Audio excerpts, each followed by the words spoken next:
Buenos días, profesora y compañeros. A continuación vamos a mostrar nuestro trabajo. El tema es móvil fetal, generalidad y segmentos junto a nuestras compañeras de grupo. Móvil fetal. Es un concepto morfológico dinámico por el que se considera el feto como un ovoide integrado por tres segmentos: cabeza, hombros y nalgas. Estos tres segmentos son capaces de por sí de originar un mecanismo de parto, por lo que también se denomina segmentos de distosia. Suturas y fontanelas. Las suturas son bandas fibrosas de tejido que conectan los huesos del cráneo. El cráneo de un bebé está conformado principalmente por los huesos occipitales, dos huesos parietales y dos huesos frontales. Estos huesos al nacer están separados y se mantienen unidos por tejidos elásticos fibrosos y fuertes, denominados suturas. Hay cuatro suturas principales que son sutura sagital, sutura parietofrontal o coronaria, sutura parietoccipital y sutura metópica. La sutura sagital se extiende a lo largo de la parte superior de la cabeza del bebé, desde la fontanela hasta la nuca, uniendo a los huesos parietales. La sutura parietofrontal se extiende de una oreja a la otra y une a los huesos frontales y parietales. La sutura parietoccipital se extiende por la parte posterior de la cabeza y une a los huesos parietal y occipital. La sutura metópica se extiende desde la parte superior de la cabeza, pasando por el medio de la frente hacia la nariz y está entre los dos huesos frontales antes de construir un único hueso. Las fontanelas son espacios en los huesos de la cavidad craneana que permanecen abiertos en los bebés y niños pequeños. Están cubiertas por membranas fuertes que protegen los tejidos blandos subyacentes y el cerebro, y corresponden a la unión de dos o más suturas. Estas facilitan que la cabeza del bebé pueda amoldarse y atravesar el canal del parto.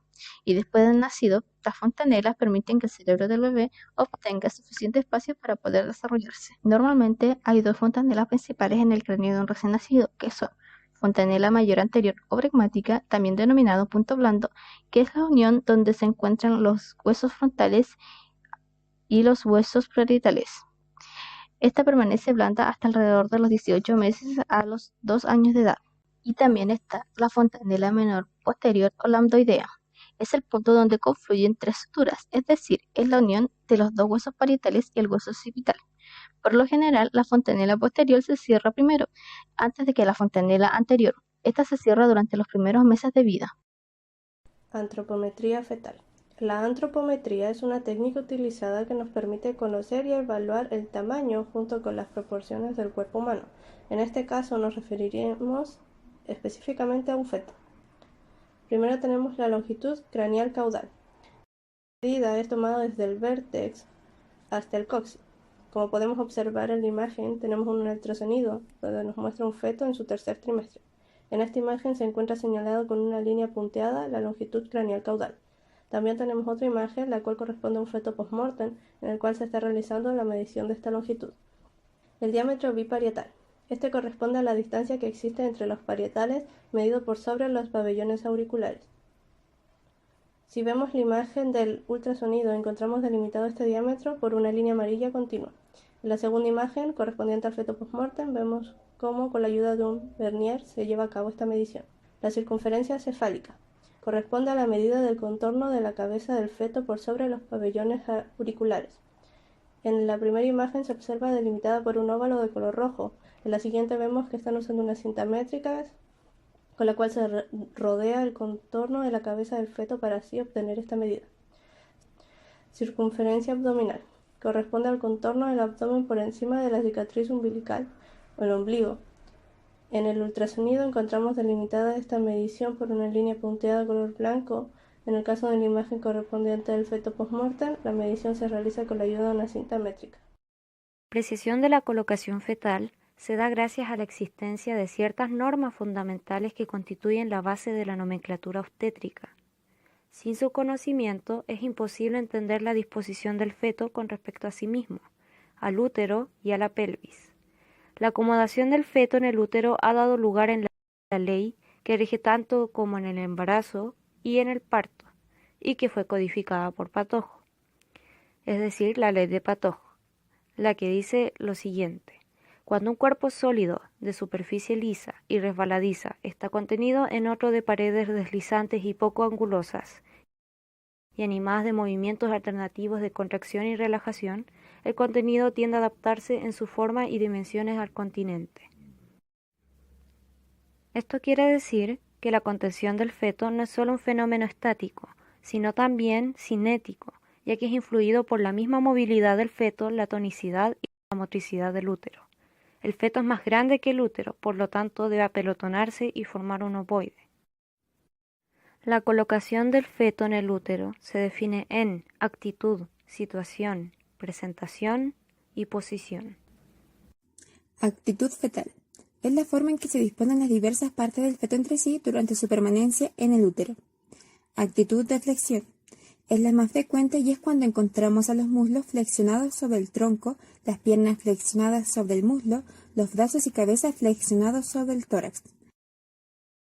La denominada actitud fetal de flexión activa lleva a la formación de un ovoide fetal, postura que le permite ocupar el menor espacio posible en el interior de la cavidad uterina. Actitud de extensión o de flexión.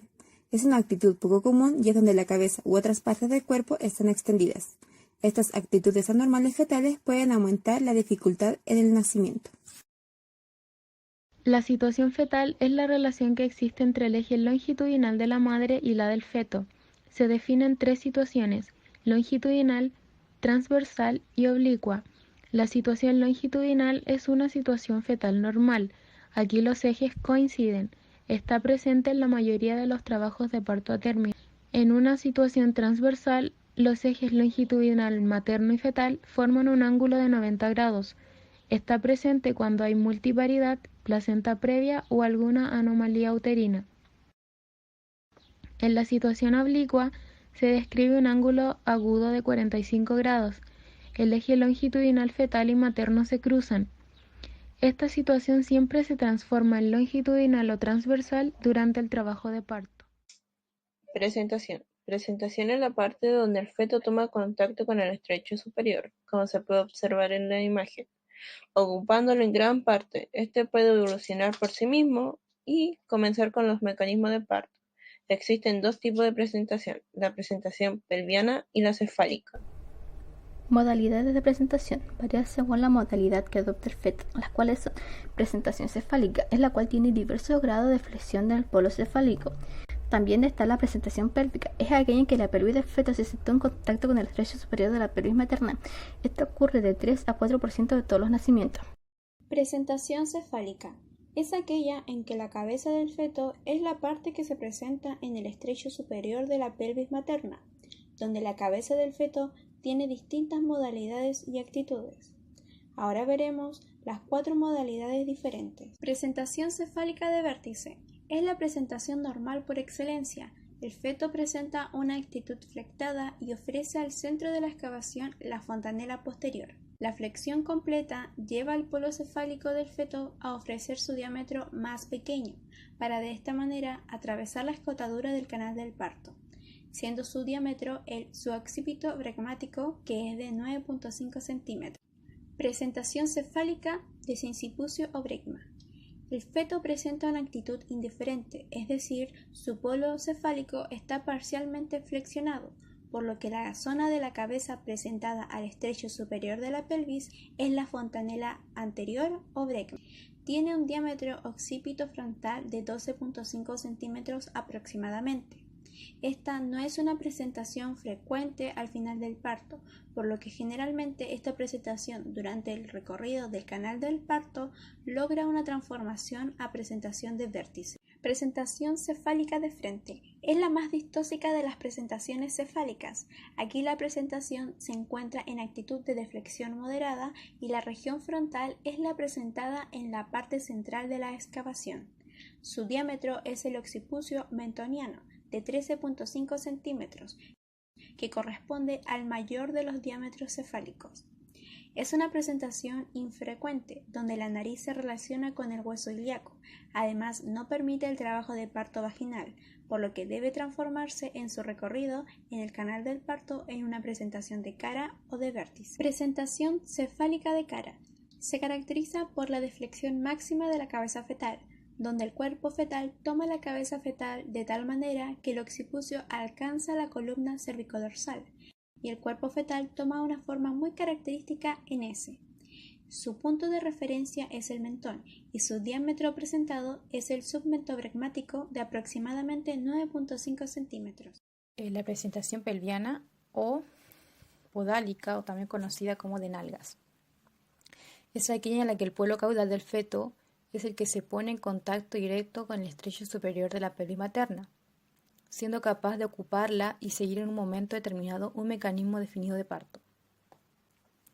En este tipo de presentación, no solo las nalgas forman parte, sino también los miembros inferiores, los cuales pueden adoptar con respecto a la primera diferentes actitudes, originándose de principio dos tipos de presentación. La pelviana completa, en la cual los muslos están flexionados sobre el tronco y las piernas entrecruzadas y flexionadas contra los muslos, y la presentación pelviana incompleta, cuando la actitud de los miembros inferiores antes descrita no solo cumple, pudiéndose presentarse tres tipos de modalidades, que son modalidad de nalga, modalidad de pie, modalidad de rodilla. Al iniciarse el trabajo de parto, la pelviana completa es más frecuente, pero una vez encajada en la pelvis, la pelviana incompleta resulta más común en una relación de 2:1. La posición fetal es la relación entre la presentación con el estrecho superior de la pelvis materna. Las dos posiciones principales son la posición derecha y la posición izquierda. Si el dorso del feto se encuentra ubicado del lado derecho, es una posición derecha, y si el dorso se encuentra ubicado del lado izquierdo, es una posición izquierda. El punto guía o de reparo es un elemento de la presentación que establece la posición y variedad de posición según su ubicación en la pelvis materna. Los puntos guías de las presentaciones cefálicas son la fontanela posterior, el ángulo anterior de la bregna y la nariz, este siendo para la presentación cefálica de la frente de la cara. El punto guía para la presentación pelviana es la cresta coxisacra, y el punto guía para la situación transversa es el hueco axilar y dorso. Es el reparo anatómico llamado occipucio, y la variedad de presentación más frecuente es la occipitoilíaca, izquierda anterior. Los casos de las distocas de variedad de posición son las posteriores, donde éstas requieren del uso de forceps. En cuanto a las variedades de posición en la presentación de bregma, cabe recordar que bregma es la intersección de las suturas sagital y coronal. En esta variedad de posición, la cabeza del feto se presenta parcialmente flexionada. El punto de referencia es la fontanela anterior. Hay tres variedades de posición dadas por las siguientes siglas. La primera, BIIA, bregma ilíaca izquierda anterior.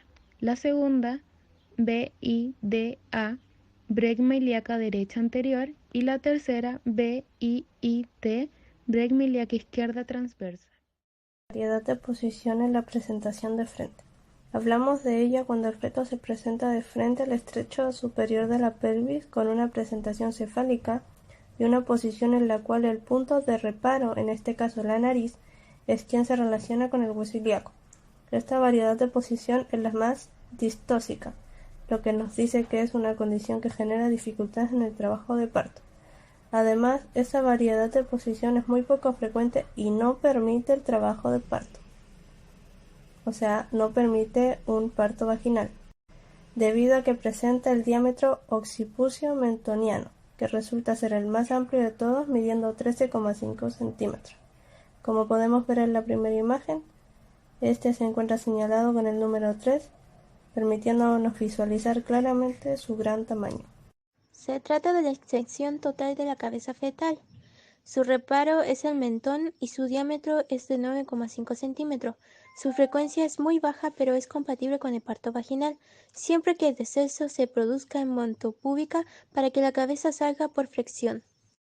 Presentación de tronco, o también conocida con el nombre de presentación de hombro, presentación de acromion o presentación transversa. En esta presentación la situación del feto es transversa. El feto ofrece al estrecho superior de la pelvis materna un hombro y el punto de reparo es el acromion. Es aquella presentación que solo el 1% de los fetos a término y bajo ninguna circunstancia es compatible con el parto vaginal.